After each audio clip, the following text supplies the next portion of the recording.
Hello everyone, today we are going to solve O-Levels paper 2 in a session May-June 2021 paper 2-2. So let's begin with the first question. So in the first question, A part, the price of an electric drill is $78. In a sale, the price is reduced by 15%. Calculate the sale price. Okay, so that's pretty easy. So the price is reduced by 15%. It means we need to find what is 15% of the price of electric drill, that is $78. So 15% of 78 is basically 15 divides 100 times 78. So it would be 15 times 78 and dividing by 100, and that is $11.07. So that much price is reduced. Since the price is reduced, so we need to subtract the reduction price from the original price. So $78 is going to subtract with the $11.07. We will get the sale price. So 78 subtract 11.7, it would be $66.03. So 66.3 would be the answer, the sale price.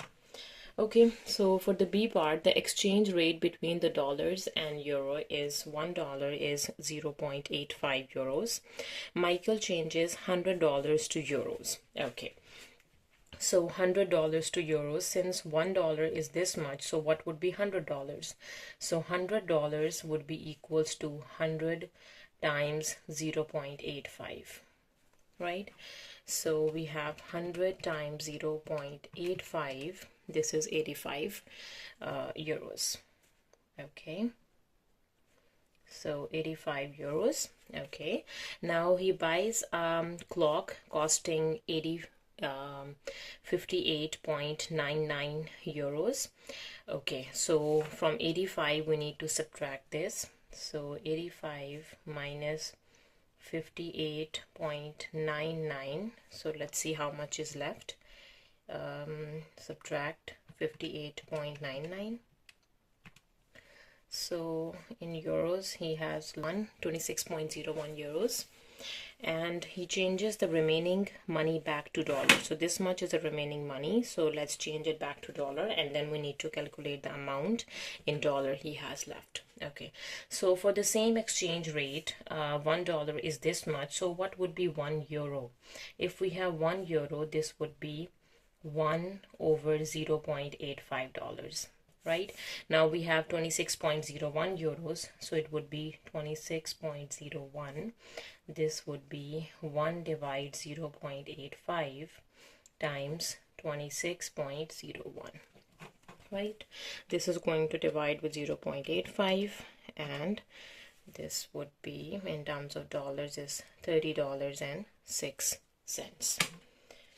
So he has left with $30.6.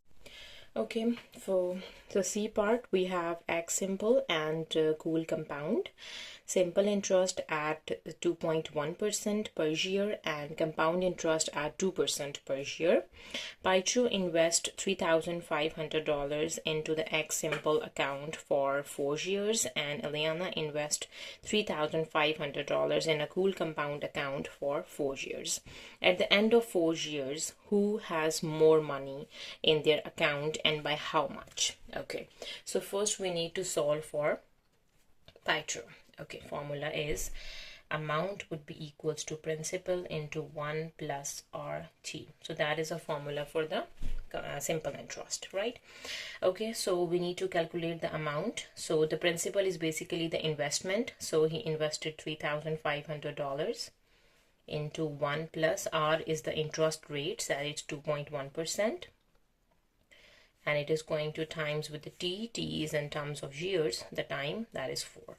So A would be equals to 3,500 into 1 plus 2.1 is going to divide with 100 to removing the percentage and times by 4. So let's simplify it and find out the compound, the simple interest. So 2.1 dividing by 100 and then times by 4, adding 1. and then times by 3,500. So it would be 3794. So for Pythagoras, the amount is $3,794 after 4 years. Okay, now let's do for Aliana the compound interest. We need to use the formula for the compound interest. So the formula for the compound interest is A would be equals to P into 1 plus R over N into NT. Right? Okay, so A is the amount that we need to calculate. P is the investment, that is again 3,500 in case of Aliana as well.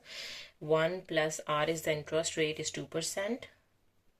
N is the number of years, like, so it is annually, so per year. So for 1 year N is 1, and 1 times T would be 4. Right? Okay, let's simplify it further. So A would be equals to 3,500. 1 plus 2% would be 2 divides 100, and 1 times 4 would be 4. Right? Okay, let me simplify this one. So 2 divides 100 plus 1, and the exponent is 4, and times by 3,500, it would be 3788.5. So the amount for Eliana is $3,788, right? Okay, so we have calculated the amount for both of them. Now they said at the end of 4 years, who has more money? So who has more money? 3794, 3788, right? Petrio has 3,794 and Eliana has 3,788. So Petrio has more money, and by how much? So by how much, it means we need to find out the difference between the two numbers, like 3794 is going to subtract with 3788, and we will calculate by how much, right? Okay, 3794 subtracting with this, it means 5.487, or we can say that $5.5. By how much? By $5.5, right? Okay, now for the next question, we have done with the question 1, moving to question number 2. So for question number 2, we have the table shows the midday temperature and the number of cups of a hot chocolate nutshell shells on each of the 10 days. Okay, midday temperature in degrees Celsius is given, and the number of cups of hot chocolate is given. Now for the A part, we need to complete the scatter diagram. The first 5 points have been plotted for you. 1, 2, 3, 4, 5. So these shaded ones are plotted. We just need to plot the rest of the points. 1, 2, 3, 4, 5. The rest of the 5 points. Yes. Okay, so the horizontally we have a midday temperature in degrees Celsius, and for vertically we have number of cups of hot chocolates, right? Okay, so when the temperature is 21, the number of cups would be 8. So where is 21? So the 21 is over here. 21, 22, 23, 24, and yeah, that's 21, and this would be 8 cups. So where is 8? So 5, 6, 7, 8, and 9. So we have 6 over here, 7 over here, 8, and then 9. So that's the 8, and this one is 8, 9, and then this is 8. So that is the 6th point, right? Now for the next one, when temperature is 6, it would be 17 number of cups. Temperature is 6. Okay, 5 and then 6, this is 6, and the cups would be 17. So 15, and then this is 16 and 17. Okay, back to 17, and number of cups are 17, and the temperature is 6. This point. Okay, now when the temperature is 5 degrees Celsius, the number of cups would be 21. Okay, so for 5, this is 5, and the number of cups would be 21. So here is 21, and we have 5 over here. right? Okay, now for 12 it would be 16. So when it is 12, 10, 11 and 12, the cups would be 16. So 15 and then 16.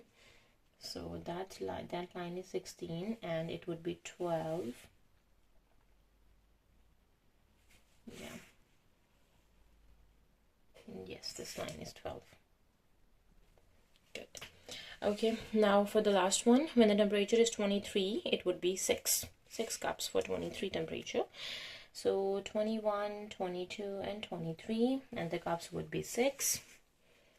Here is the 6 slightly above 5, and here is 23. So this one, yeah.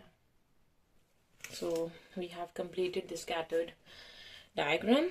So moving to the next part, it says describe the relation between the midday temperature and the number of cups of the chocolate cells. So when the temperature is increasing, the number of cups of hot chocolate is decreasing. So this is a decreasing pattern, right?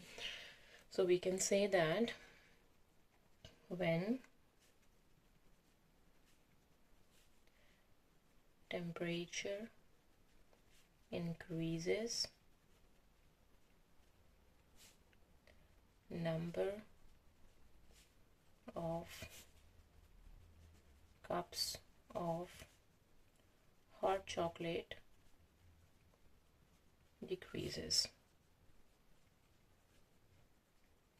Okay, now for the C part, by drawing a line of best fit, estimate the number of cups of hot chocolate sold when the midday temperature is 17 degrees Celsius. Okay, so first we need to draw the line of best fit, and then we need to find the number of cups for when the temperature is 17. Let's do it.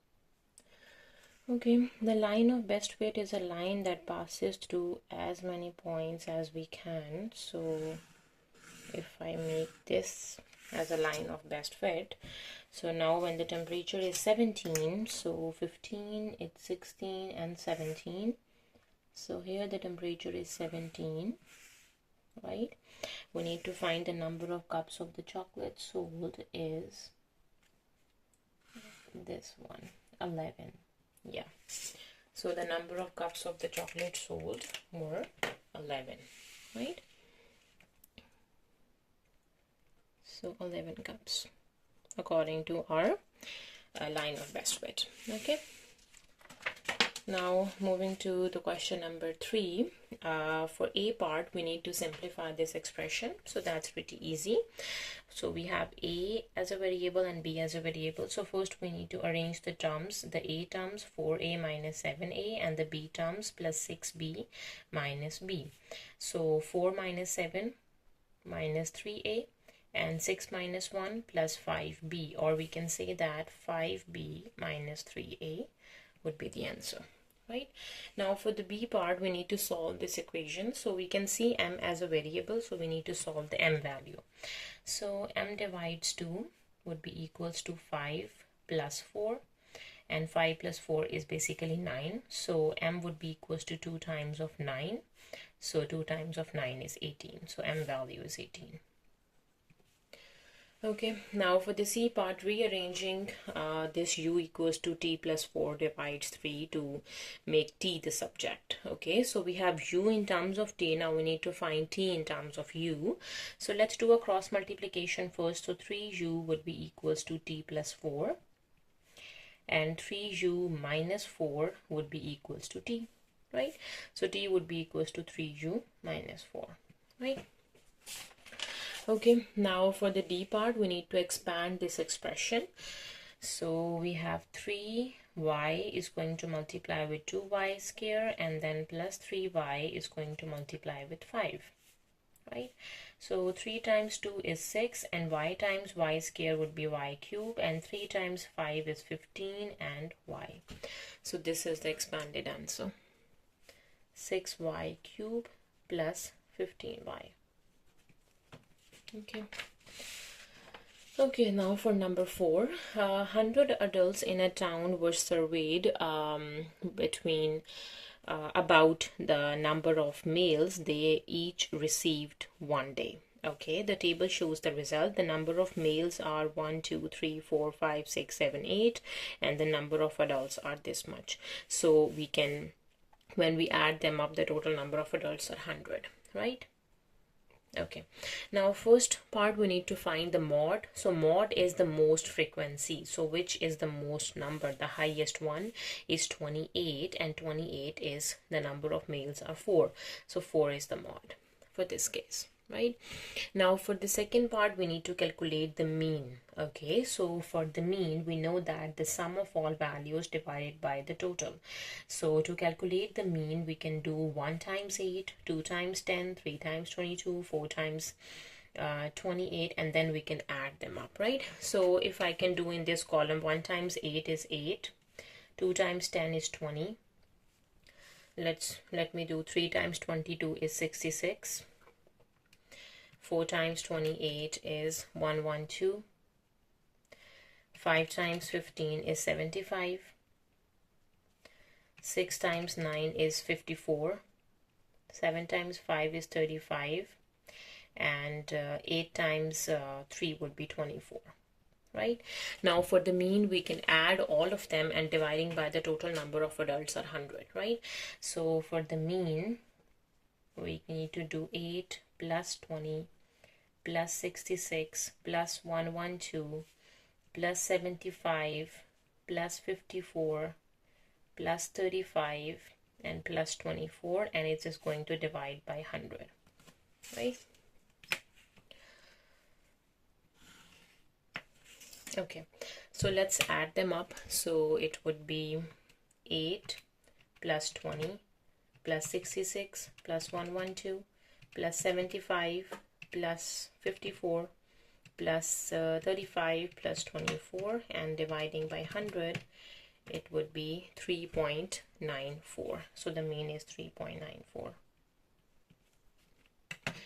Okay, now for the C part, one of these adult is chosen at random. Okay, find the probability that they receive fewer than 4 males that day. Give your answer as a fraction in its simplest form. Okay, so we need to find the probability for fewer than 4. So how many have fewer than 4? Less than 4. So less than 4 would be 3 males, 2 males, or 1 male, right? So the number of adults are 8, 10, and 22. So let's add them up. So 8 plus 10 plus 22. So 40 are the number of adults, right? So this probability would be 8 plus 10 plus 22 dividing by the total number of adults. So it would be 40 is going to divide by 100. So 40 divide 100, this would be 2 out of 5. So the probability is 2 out of 5, right? Now for the D part, we have the town has 18,000 adults, right? Now the number of adults are 18,000. Use a survey result to estimate the number of adults in a town who receive exactly 5 males that day. Exactly 5 males, right?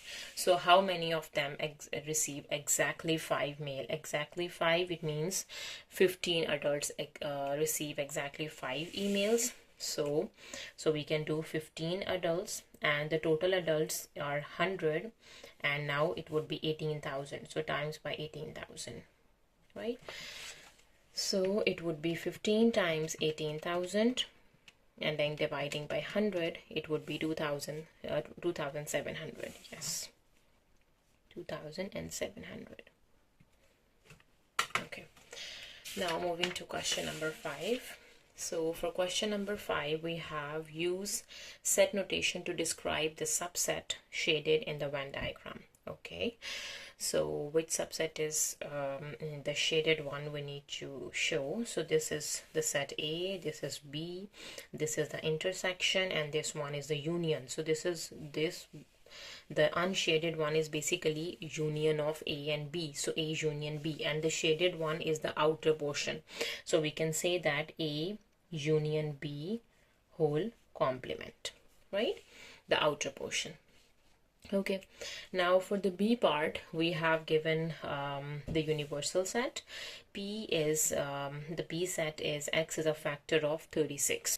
So 2 is a factor of 36, and 3, 4, 5, no, 6, yes, 6 is a factor of 36. 7, no. 8, no. 9, yes, 9 is a factor. 10, no. 11, no. And 12, 12 is a factor of 36. Okay, so Q is a set, X is a multiple of 4. So what numbers are the multiples of 4? So it would be 4, 8, and 12. And for R, X is between 3 and 6. So what numbers are between 3 and 6? 3, 4, 5, 6. 3, 4, 5, and 6. Okay, now for the first part, we need to complete the Venn diagram. First thing, let me find the P, Q, and R. So first we need to do the intersection of all of them for this portion. So we have P, Q, and R. So which number is common? 2, 3, 4, 6, 9, 12, 4, 8, 12, 3, 4, 5, 6, 4, 4, 4. 4 is common. So first we need to solve P intersection Q intersection R. So that would be 4. So 4 is common in all of them, right? Okay, now next thing we need to solve P intersection Q. So what numbers are common in P and Q? So this is P and this one is Q. So 2, 3, 4. 4 is a number. And 6, 9, 12. 4 and 12. So in P and Q intersection 4, this is the intersection of P and Q. We already wrote the 4, so we have a 12 over here, right? Now let's do the intersection of Q and R. So Q intersection of R. So we have 4, yes, and 8, 12, 4, 5, 6. So we have just 4 in the intersection of Q and R. So this intersection of 4 that we already done. Now let's do the intersection of P and R. P intersection of R. So this one is P and this is R. 2, it's 3, 4, and 6. 3, 4, and 6. Okay, P and R. So this is the intersection of P and R. 4 is already written, so we just need to write down 3 and 6. Right? Okay, so we have done with all the intersections. Now let's see what other numbers are left.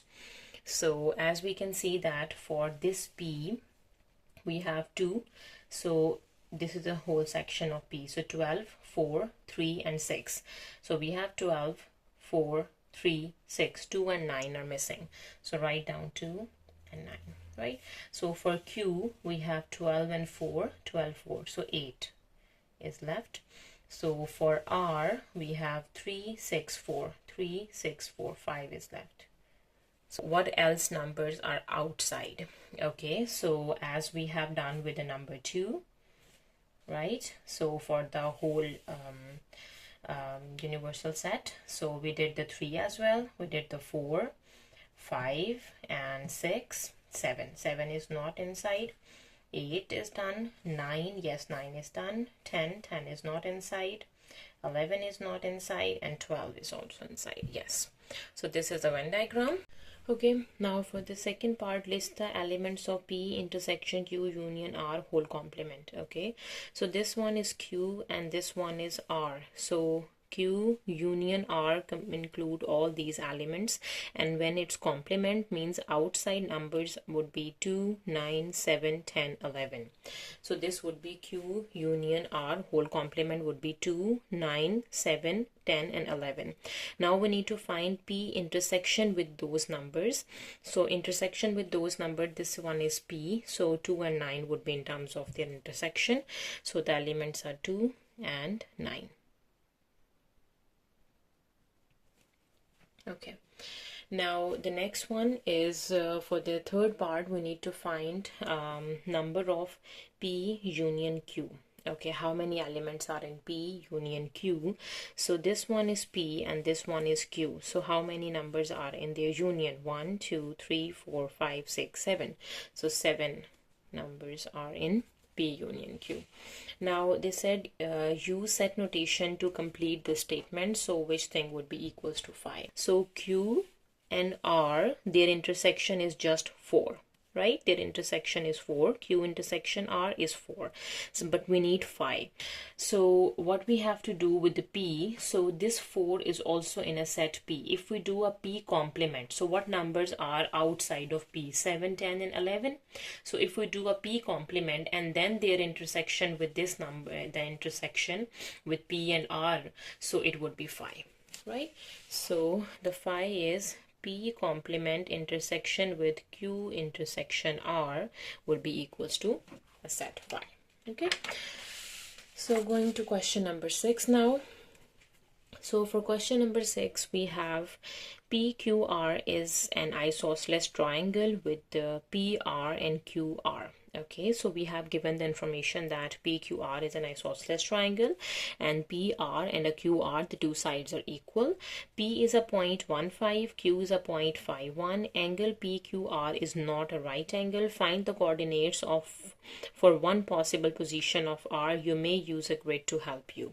Okay, so first we need to plot the points. So P is 1, 5.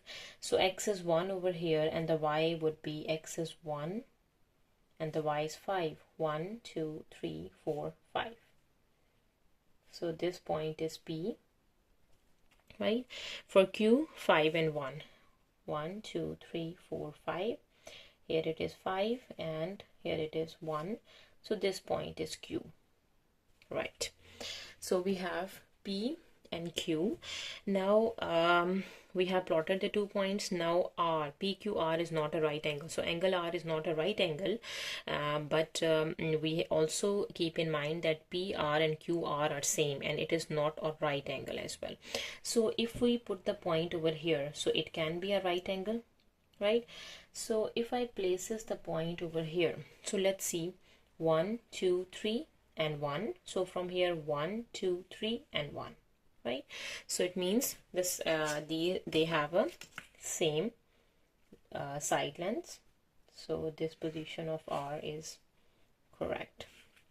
So this is a triangle PQR and it is an isosceles triangle, and P to R and Q to R, these two sides are same, right? And R is not a right angle, right? So what is a position for R? It is 2 and 2. So we choose 2, 2, right? Okay, now for the B part, here are the equations of 5 curves. 1, 2, 3, 4, 5 sketches of 3 of these curves are drawn below. So what we need to do is write the correct equation underneath each sketch. Okay, so that's pretty easy. So you can see for the first sketch, we have it's a parabola, right? So first we need to figure out which of these equations are quadratic equations. So this is a quadratic equation, it's a quadratic equation, and this one is a quadratic equation. So from these 3, it can be any one of these, right? So here the x-intercept is 0 and here the x-intercept is some positive number, right? So let's figure out which equation, which of these 3 equations has x-intercepts, or we can say the zeros are 0 and a positive number. So if I can check with this equation, so y would be equals to x square minus 3x. To finding the zeros, we need to put y value would be equals to 0. So it would be x into x minus 3. So means x would be equals to 0 and x would be equals to 3. So we have 2 zeros. So it would be, for this equation, we have 2 zeros, x equals to 0 and x is equals to 3. So we can say that x equals to 0 is x-intercept and x is equals to some positive number is x-intercept. So means for the first case, it would be y equals to x square minus 3x, right? Okay, now for the second, it is again a parabola. So we have done with this one. It means these 2 equations are left, right? So it is a parabola and its opening is downward. So when the opening is downward, it means the x square coefficient must be negative. So here the x square coefficient is positive and here the x square coefficient is negative.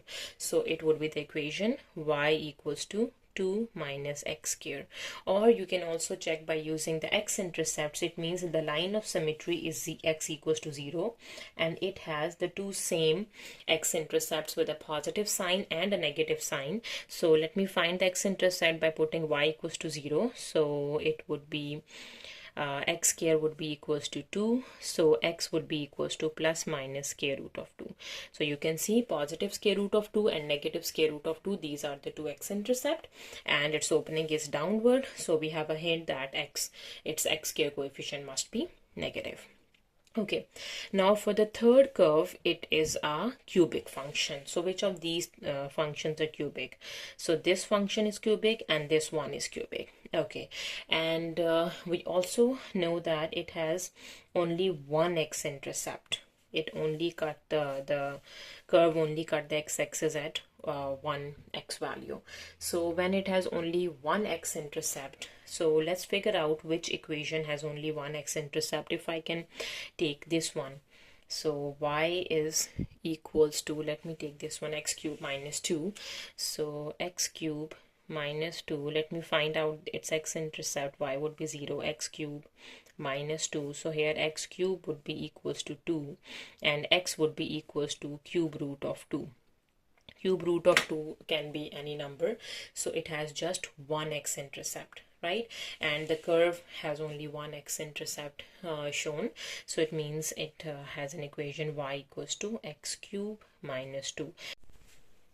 Okay, question number 6. C part, A is a point -1, -5, B is a point 3, 3. Find the equation of line perpendicular to AB which passes through the midpoint of AB. Okay, so basically we need to find the equation of perpendicular bisector. Yeah, so so what we need to do, if I can draw AB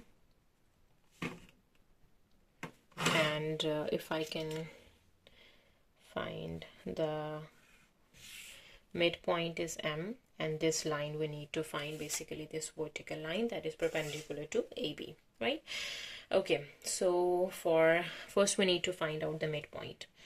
So the midpoint formula is x1 plus x2 divides 2, y1 plus y2 divides 2, right? Okay, so x1, y1 and x2 and y2.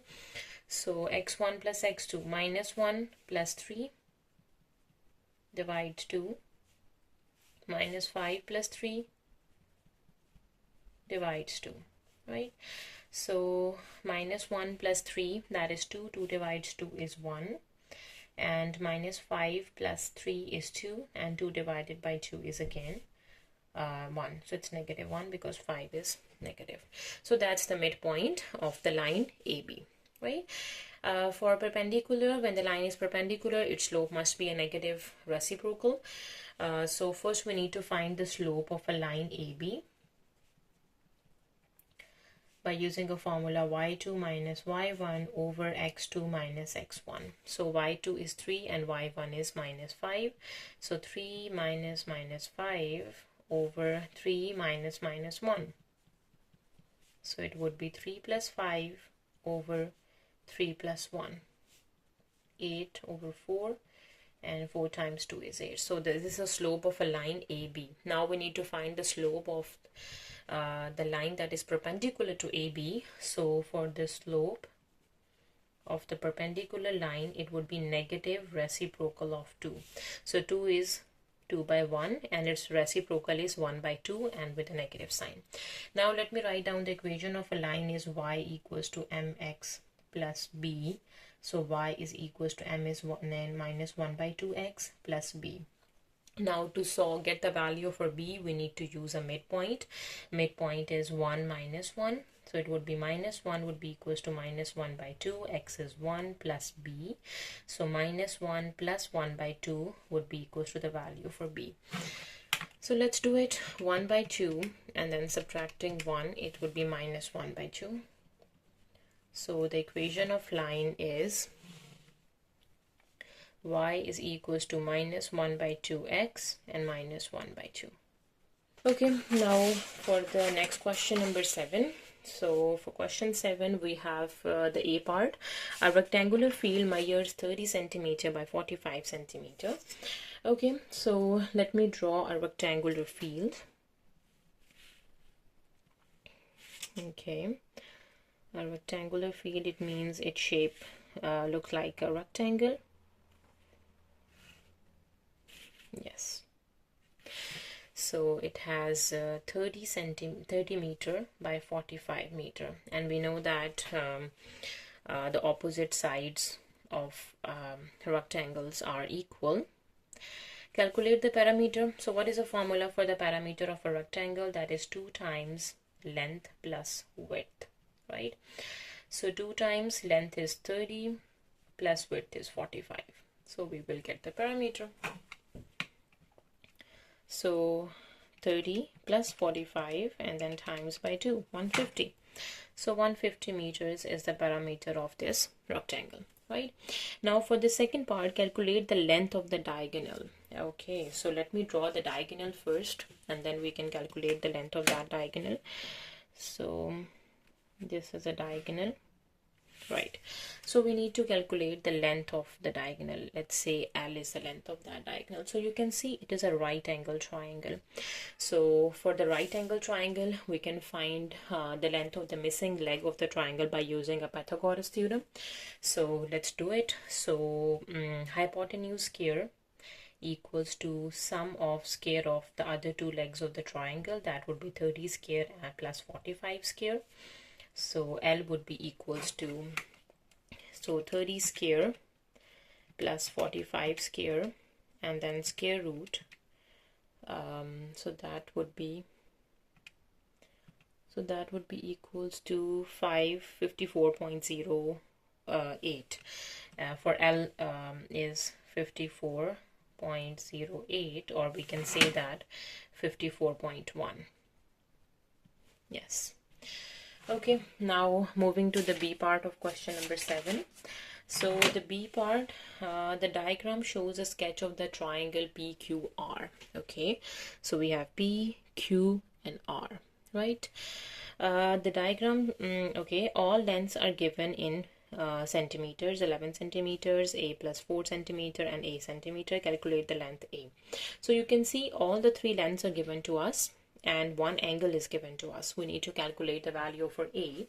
So what we need to do, so this side is R, P, so this value is P, Q, this one is Q. An angle R is given. So we can use a law of cosine to get the value for A. So let me use law of cosine in terms of angle R, because angle R is only given to us. So we can say R square would be equals to P square plus Q square minus 2PQ cos R, right? R is A plus 4 whole square, P is 11 square, Q is A square minus 2 11 A cos 60 degrees. Right, so it would be A square plus 2 times 4 is 8A plus 4 times 4 is 16, 11 times 11 is 121 plus A square minus 22A, and cos 60 is 1 by 2. Yes, it's 1 by 2. 1 divides 2, so 2 times 11 is 22 again. So again we have A square plus 8A plus 16 equals to 121 plus A square minus 11 of A. So A square and A square we can cancel it out. So let's combine the like terms. 8A plus 11A would be equals to 121 minus 16. So we have 11 plus 8 is 19A. And 121 minus 16 is 105 divides 19. 105 divides 19, so it would be 5.526, or we can say A would be equals to 5.53. So that's the value for A, 5.53 centimeter. Okay, now question 7, C part. The diagram shows a sketch of a quadrilateral A, B, C, D. Okay, all lengths are given in centimeter. A, B, C, D. It's a quadrilateral. The area of a quadrilateral ABCD is 70 centimeter. We need to calculate the angle DAB. This complete angle we need to calculate basically, right? Okay, so we have given the information that the triangle A, C, and D is a right angle triangle, right? So we can easily calculate the angle A for this little triangle, right? So if I can use triangle ACD, this one, it's a right angle triangle, so we can use primary trigonometric ratios to get the angle A. So when this is angle A, so the front side is opposite and other one is adjacent, and this is the hypotenuse. So opposite and adjacent of this triangle is given. So for opposite and adjacent, we use tan of angle A is opposite over adjacent, right?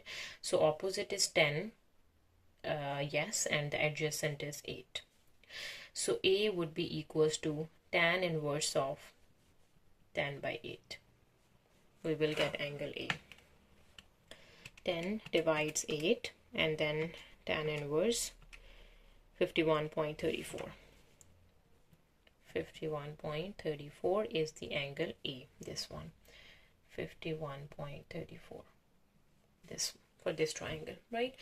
Okay, now we need to find this angle, and then when we add them up, we will get the total angle DA and B. So for this angle, we can use the information about the area, that the area of the quadrilateral we have given is 70 centimeters square. So first let's find out the area for this triangle ACD, right? Area of triangle ACD is half base times height, right? Half, what is the base? Base is 10, height is 8, so 10 times of 8. So what it would be, 10 times 8 divides 2, that is 40. So 40 centimeters square is the area for the first triangle. It means, and the total area is 70. So this is 40, and then this would be 30. So 40 plus 30 would be 70. So okay, now for using this area information, we can easily find out the angle A. So area of a triangle ABC. Okay, so area of triangle ABC is given to us, that is 30 centimeters square. We can use a formula in terms of angle, that would be half sine of angle A. If I'm using this triangle, this is the angle A in this case, base times height. Yes. Okay, so we can say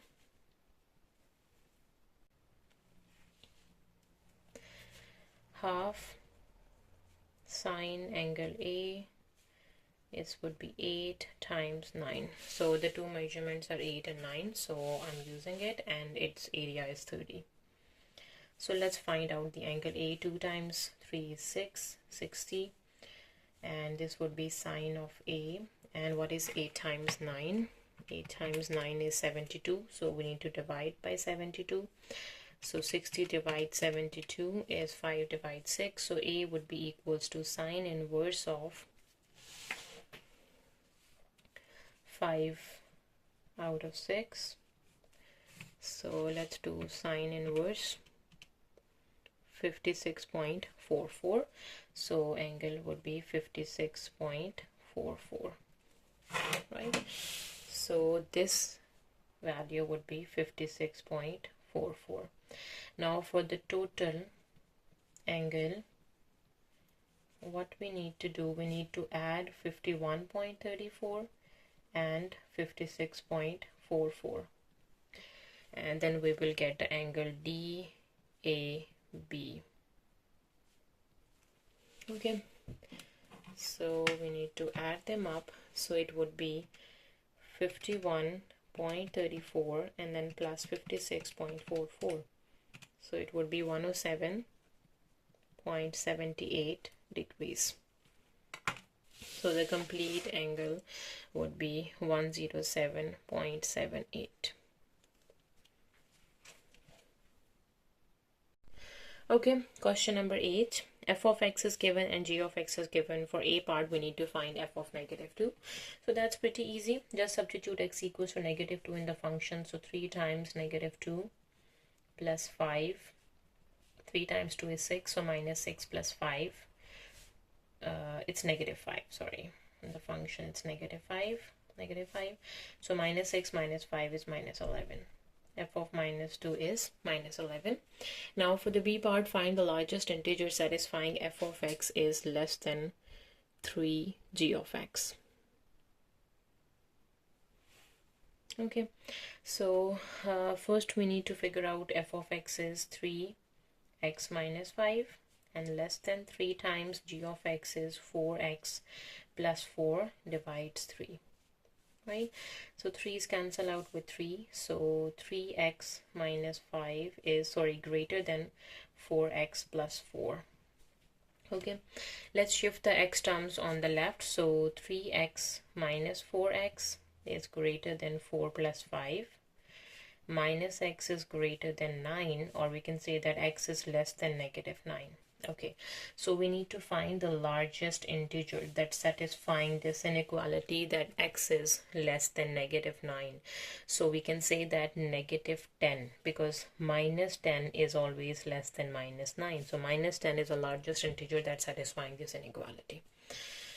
Okay, now for the c part, f of x would be equals to g of 3 x minus 5. Okay, so let's simplify it. So f of x we have is 3x minus 5 and g of x is 4 times x, that is 3x minus 5 plus 4 divides 3. Right, so we need to solve the value of x basically. So let's do the cross multiplication. So it would be 3 times 3 is 9x, 3 times 5 is 15, 3 times 4 is 12x, minus 4 times 5 is 20, and then plus 4.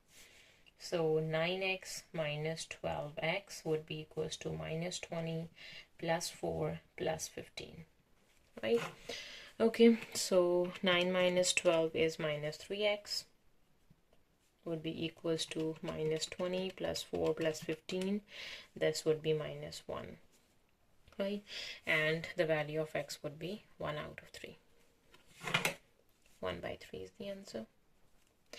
Okay, so for the d part of question number 8, we need to solve g inverse of x and put it equals to 5. Okay, so first we need to simplify what is g inverse of x. So since g of x we have given is 4x plus 4 divides 3, so for finding inverse, what we need to do, the first step, we need to put y would be equals to the function 4x plus 4 divides 3. And for the second step, we need to replace the y with x and the x with y. And for the third step, we need to solve for y. So this would be 3x. 3 is going to multiply with x. Now minus 4 divides 4 would be equals to y. And this y is representing g inverse of x. Now putting g inverse of x equals to 5 and solving for x. So 3x minus 4 divides 4 would be the g inverse of x. Put it equals to 5. So 3x minus 4 would be equals to 4 times 5 is 20. Right? So 3x would be equals to 20 plus 4. That would be equals to 24.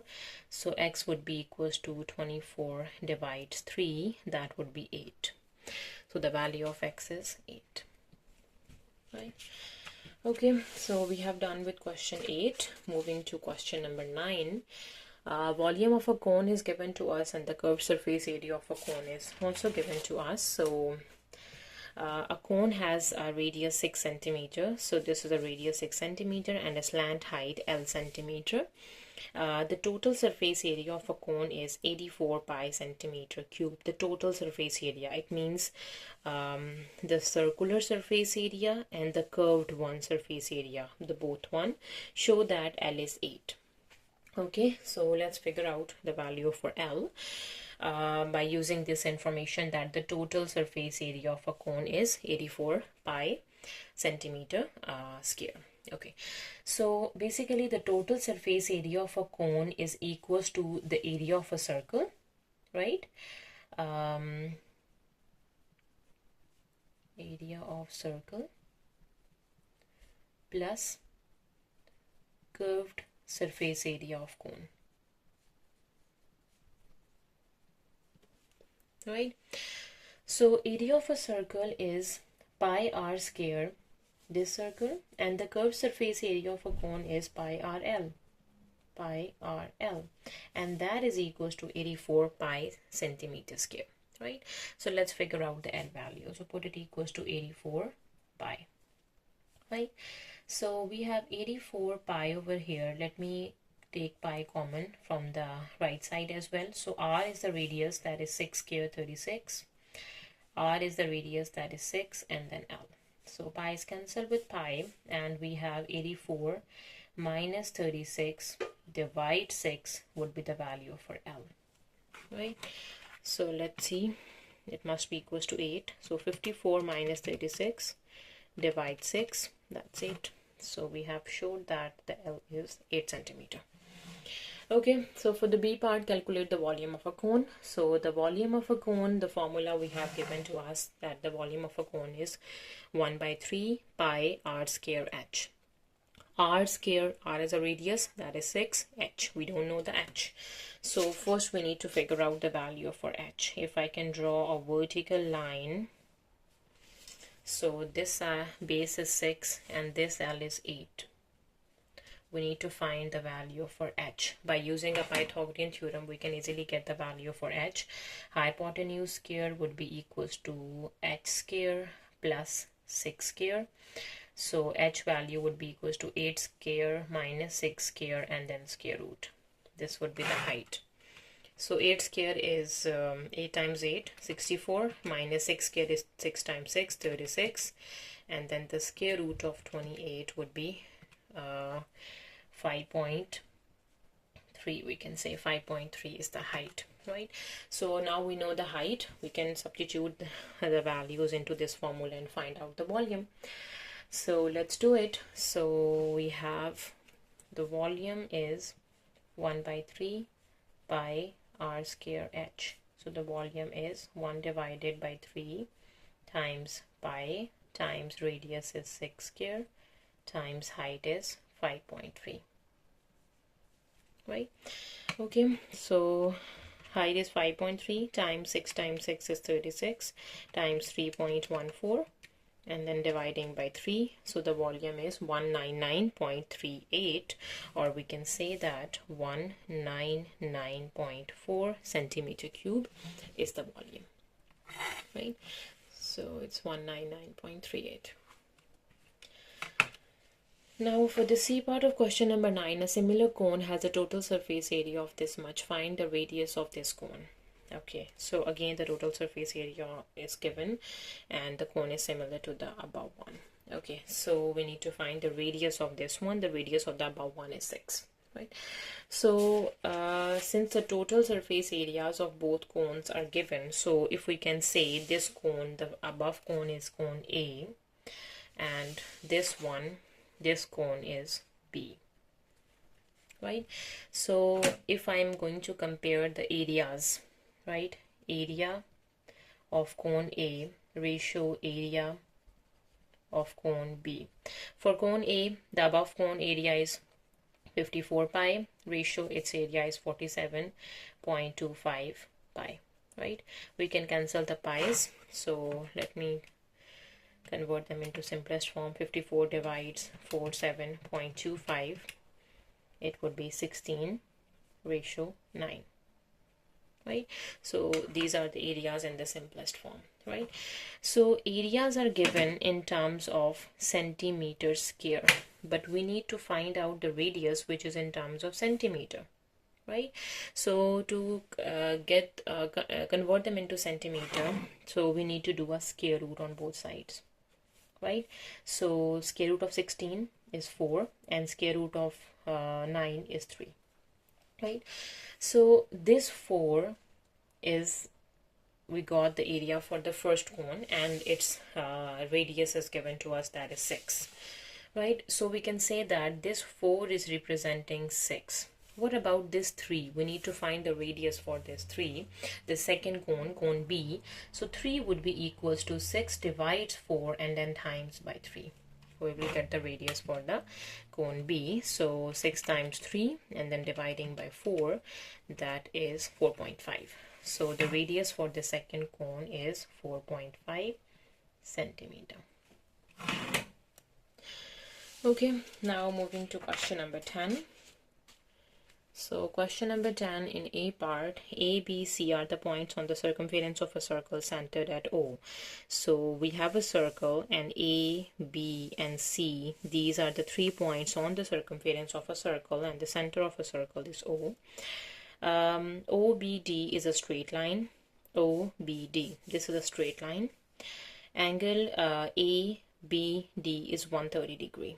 Okay, A, B, and D, this outer angle is 130 degrees.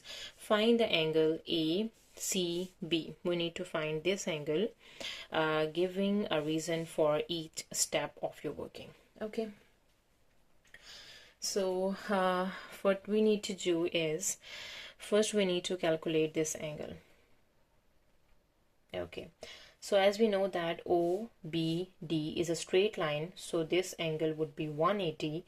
So what would be this angle? It would be 50. 50 plus 130 would be equals to 180, right? Okay, so that's the first step. We need to show step by step. So how can we show that? Okay, so for the first step, we can say OBD is a straight line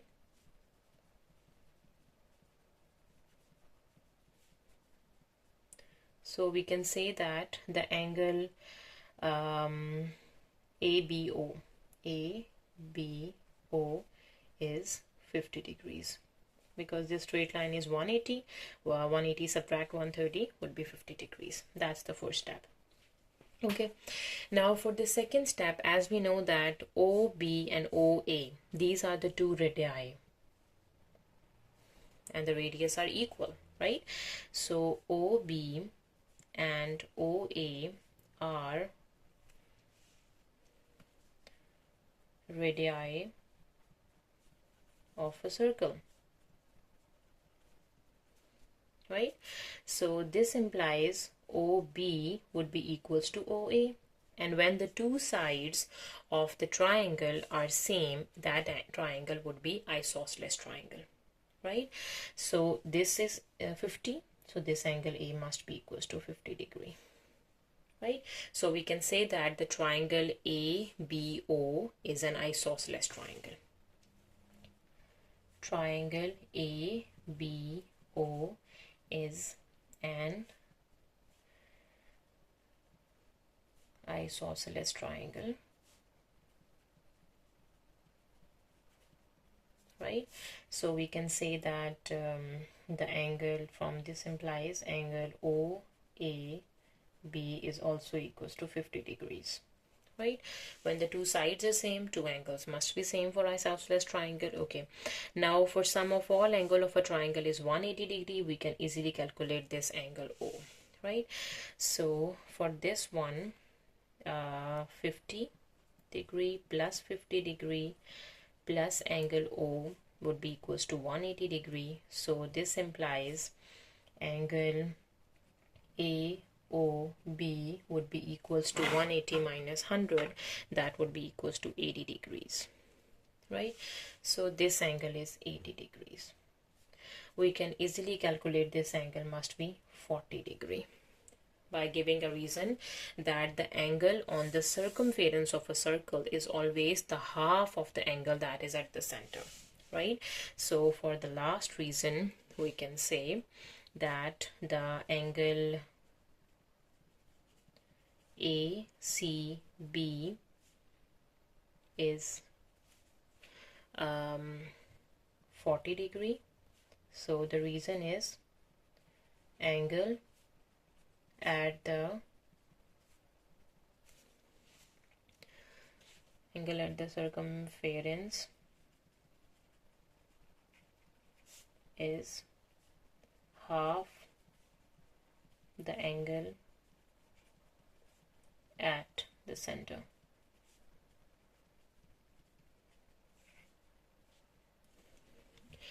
So this angle must be 40 degree. Okay, moving to the B part of question number 10. So for the B part, we have given again a circle. So P, Q, R are points on the circumference of a different circle centered at O. P and Q are the points on the circumference of a different circle and its center is O. Okay, then P to R and Q to R are the tangents to the circle at P and Q respectively.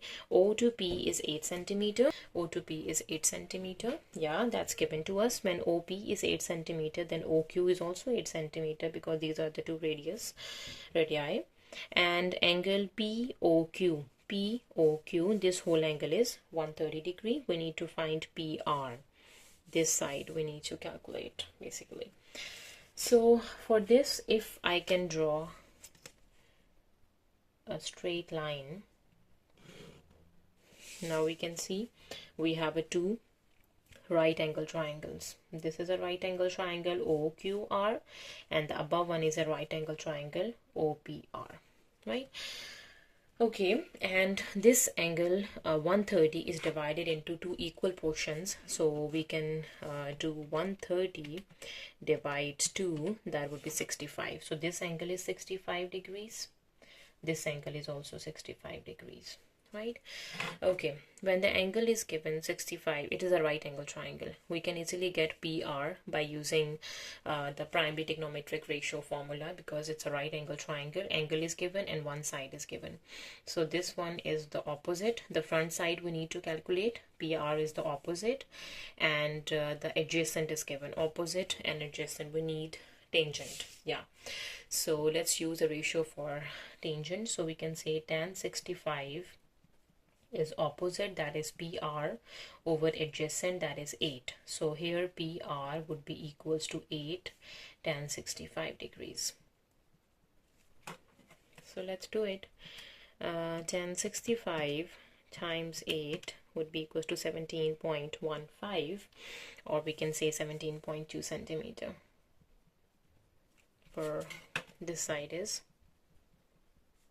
17.2 centimeters, right? Okay, now for the second part, calculate the percentage of the quadrilateral OPRQ that is shaded. Okay, so for finding the percentage of the quadrilateral that is shaded, it means we need to find the percentage of the shaded area. This is the shaded area. We need to calculate the shaded area and dividing by the total area and then times by 100. So basically we need to, for percentage, we need to do shaded area dividing by the total area and then times by 100. So first let's simplify what is the total area for this one. So as we can see, PR is 17.2, QR is also 17.2. So we can see this is a right angle triangle, this is a right angle triangle, both are the same. If we can calculate this area of the above triangle, it must be similar to the area of the bottom one as well. So if I can draw the triangle separately,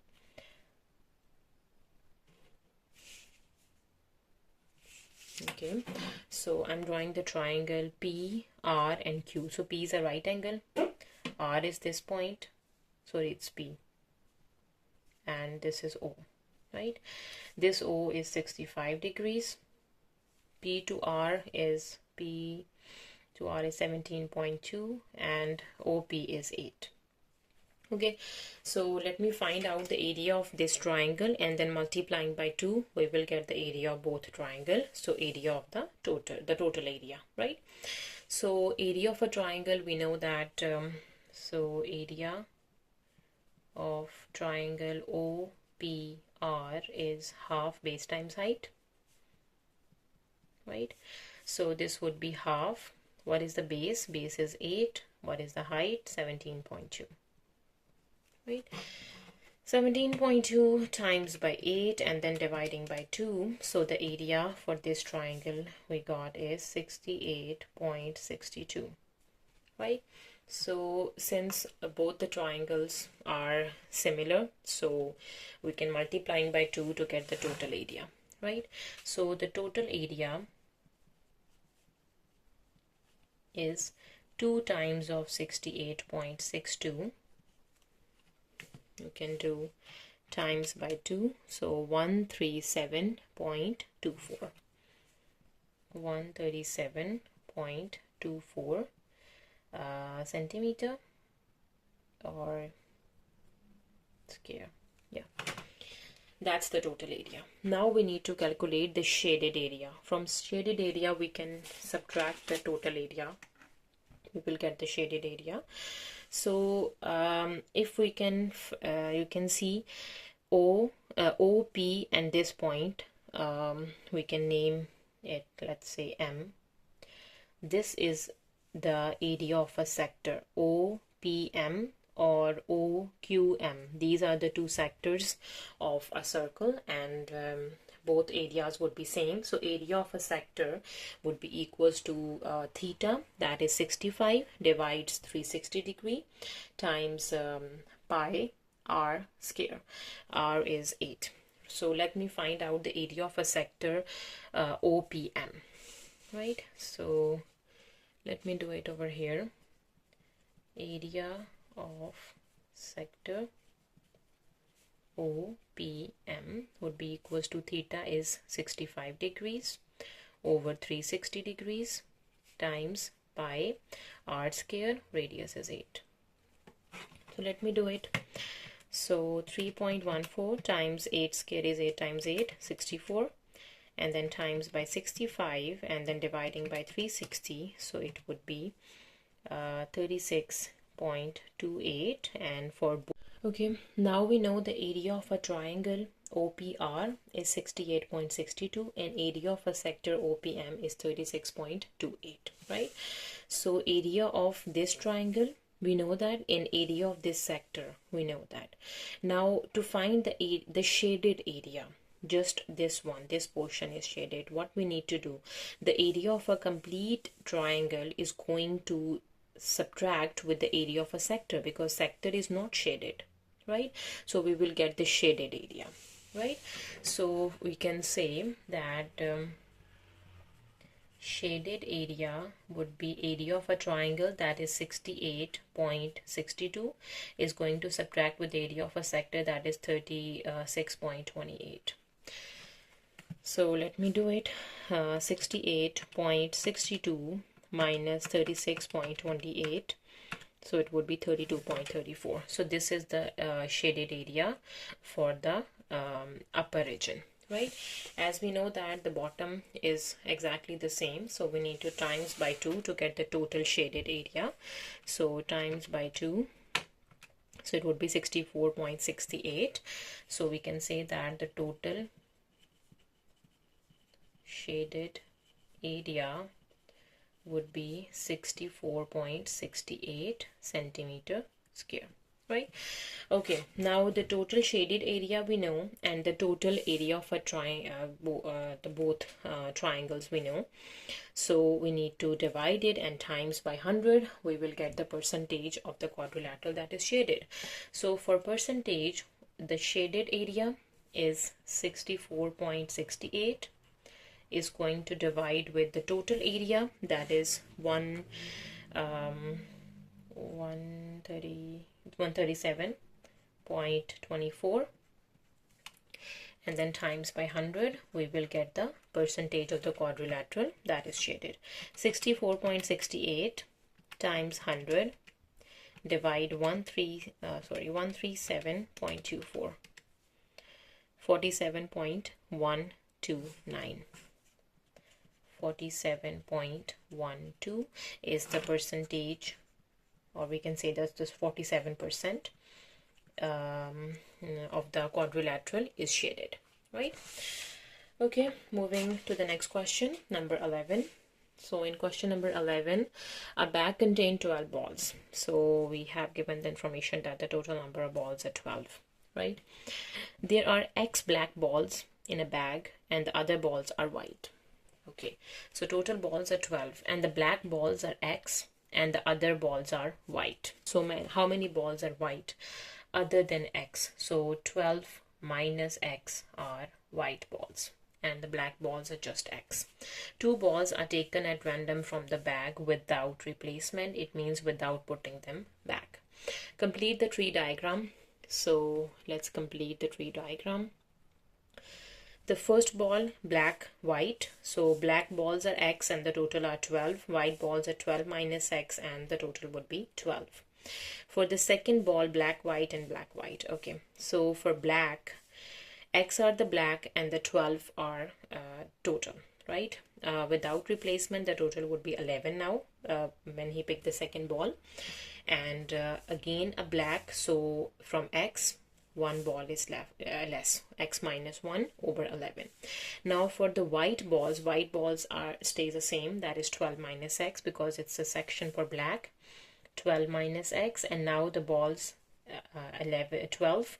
Now for the second ball it would be 11 are left. Okay, now for the white balls, for the black one, black is just the same, X over 11, and for the white, since it took 1 white already, so it would be 11 minus X over 11, right?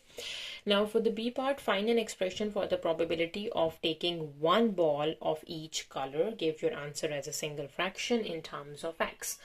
1 ball of each color, it can be a black white or it can be a white or black, right? Okay, so for 1 ball we can make a combination. It can be a black or white, or it can be a white black, right? Okay, so for black, 12, X are black and total are 12. That's the probability for the black times white. How many are white? So 12 minus X is 12 minus X are white, and now the total left are 11, right? Plus, or we can say that if he took white ball first, so white are 12 minus X and the total are 12, and then he took the black are X and the total left would be 11. So let's simplify this expression. X is going to multiply with 12 minus X, and what is 12 times 11? 12 times 11 would be 132, right? And then again plus X is multiplying with 12 minus X, and 12 times 11 is again 132. Taking the LCM, 2 times X, 12 minus X, dividing 132. So 132 is going to divide by 2, 66. So the probability in terms of X would be X into 12 minus X divides 66. Okay, now part C. The probability that both balls are black is 14 over 33. Forms an equation in X and solve it to find the number of black balls in the bag, and we need to show the work. Okay, so both balls are black. Its probability is 14 out of 33. So if he took 1 black ball, X balls are black and total would be 12, right?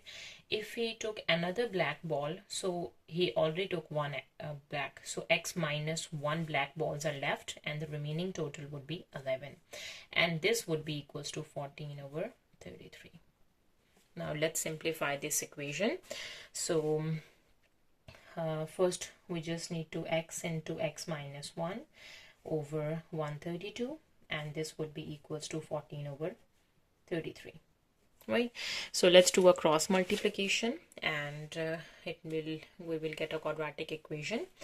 So 33 is going to multiply with x into x minus 1 and 14 times 132.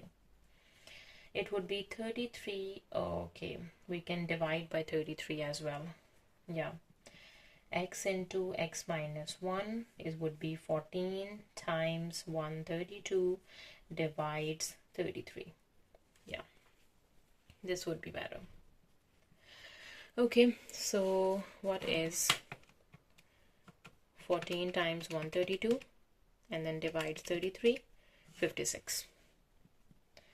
So we have x squared minus x minus 56 would be equals to 0. We have a quadratic equation now. So let's simplify it to get the values for x. So by using a quadratic formula, x equals to minus b plus minus square root b squared minus 4ac divides 2 times of a. Right? So x would be equals to minus b. B is negative 1. Plus minus square root b square minus 1 square minus 4 times a is 1 times c is minus 56. And then dividing by 2 times of a, that is 2 times of 1. Right? Okay, so it would be, x would be equals to 1 plus minus. We have minus 4 times minus 56 is 244, and then adding 1 is 255, and then its square root would be 15, and then dividing by 2. So we have two x values, 1 plus 15 dividing by 2, so x would be equals to 8, and 1 minus 15 and dividing by 2, so x would be equals to negative of 7. And x are the number of black balls, and the balls never be negative. It must be a positive 8. So there would be 8 black balls, and the remaining are the white balls, right? Okay, moving to the last question of this paper, question number 12. A part, A is a point 2, 3, and B is a point 3, minus 5. We need to find AB. Okay, so AB vector is basically equals to B minus A, right? So B point is 3 minus 5, minus A point is 2 and 3. Subtract coordinate wise, we will get AB. So it means 3 subtract 2 and minus 5 subtract 3. So 3 minus 2 is 1 and minus 8, right? So 1 and negative 8 is a vector AB. Now BC vector is given, find the coordinates of C. So BC is again equals to C minus B. We need to get the value for C. So C would be equals to BC plus B, right? C would be equals to BC is negative 4 and positive 3, plus B value is 3 and negative 5. Yeah, 3, negative 5. So let's add them up. 4 minus 4 and plus 3 would be minus 1, and 3 minus 5 is minus 2. So the coordinates for C is minus 1 and minus 2, right? Okay, now for the third part, we have the magnitude of AD is square root of 74 and the D is negative 3n. Find the possible values for n. Okay, so as we know, AD, D is this. What is A? A is given to the point 2, 3. Okay, magnitude of AD is basically square root of x2 minus x1 whole square plus y2 minus y1 whole square, right? So A points are x1, y1, and B points, D points are x2 and y2, right? So x2 minus x1, minus 3, minus 2, minus 3, minus 2 whole square. Y2 minus y1 is, y2 is n, y1 is 3, so n minus 3 whole square, and this magnitude is square root of 74. Right? Okay, we can cancel the square roots on both sides by taking squares. So 74 would be equals to, this would be minus 5 whole square and then plus n minus 3 whole square, right? So let's open the squares. So 74 would be equals to 25 plus n square plus 3 times 3 is 9 minus 2 times 3 is 6n, right? Okay, so we have n square minus 6n plus 9 plus 25 and minus 74. So if I can do it, 9 plus 25 and minus 74 is negative of 40. So we have a quadratic equation, n square minus 6n minus 40 would be equals to 0. So that is a quadratic equation. So now we can find out the factors. So as we know that 1 times 40 is 40, and what else is 40 to make 6? We know that 4 times 10 would be 40, and 4 minus 10 would be minus 6, right? So let's break the midterm. So n square plus 4n minus 10n minus 40 would be 0. N is common, n plus 4 minus 10 is 40. 10 is common, n plus 4. So the two factors are n minus 10 and n plus 4 would be equals to 0. Okay, putting both of them separately equals to 0. So from here n would be equals to positive 10 and n would be equals to negative 4. So the two possible values for n is 10 and negative 4. Okay, now question number 12, part B, the last part of this paper. So we have given a parallelogram OQRP. OQRP is a parallelogram, right? Okay, O to P is a vector P. OP is a vector P. OQ is a vector Q. OQ is a vector Q. K is a midpoint of OQ. OQ midpoint is K. Since the midpoint is K, K is in the middle, so it means this portion and this portion. The complete is Q, so it would be half of Q. This top is also half of Q, right? Okay, L is a point on PR. On a line PR, L is some point on PR. K to L, from K to this L, this is P minus 1 by 10Q. We need to find the ratio PL and LR. Okay, so first we need to find the value for PL. Since K to L is given to us using this information, K to L, how can we go K to L? K to L is basically equals to K to O, O to P, and then P to L. So KL is K to O, right? Let me write down here. KL is basically equals to K to O plus OP plus PL. This would be equals to KL, right? Okay, so KL is given to us. That is this much, right? Put the value P minus 1 by 10Q. KO is half of Q. OP is P plus PL. We can easily get the value for PL. Let's solve for PL first. So P subtract 1 by 10Q, subtract 1 by 2Q, subtract P would be P to L. So positive P and negative P would be cancelled out. So if we can say okay, K to L, this path is basically K to O and then O to P and then P to L. So K to O, OK, the upward is Q, the total is Q, half Q and half Q. So K to O is negative of 1 by 2Q.